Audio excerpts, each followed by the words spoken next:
there shimmered like a heat mirage as Dr. Alara Quinn stepped through the rift. One moment, she stood in her 23rd century laboratory, surrounded by the hum of quantum machinery, and the next, she was standing on a dusty Roman road, the smell of olive oil, smoke, and humanity thick in the air.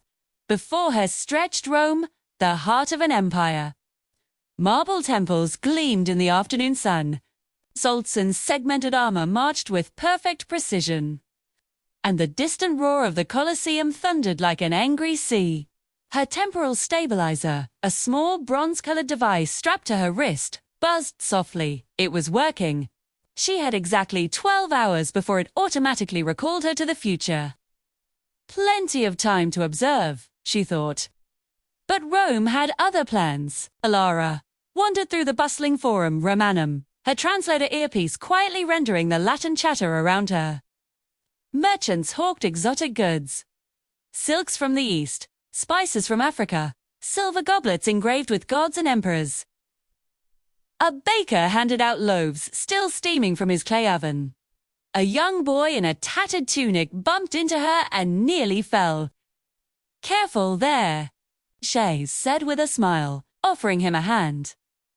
He blinked at her strange clothing, a sleek, form-fitting exploration suit disguised as rough wool, and said timidly, "Sorry, demeanor." She watched him dart away and noticed something odd. A Roman patrol was watching her. One soldier, tall and broad-shouldered with the stern eyes of a centurion, began walking toward her. "Jew there," he said in clipped Latin.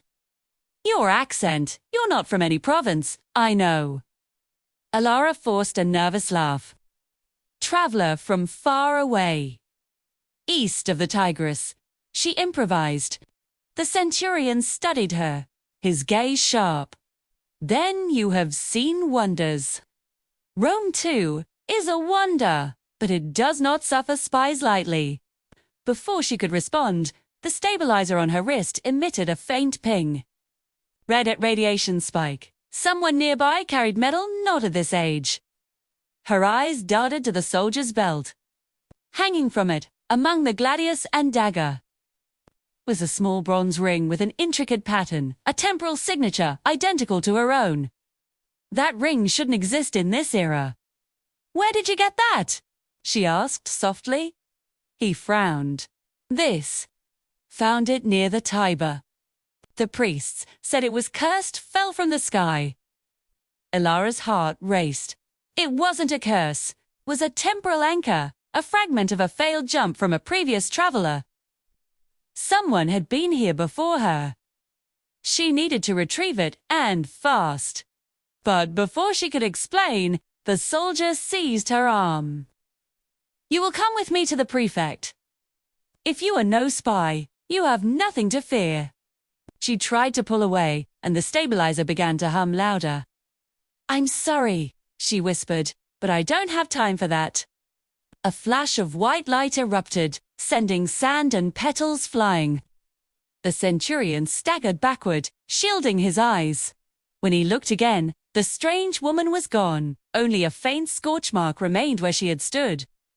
Ilara reappeared in her lab, heart pounding.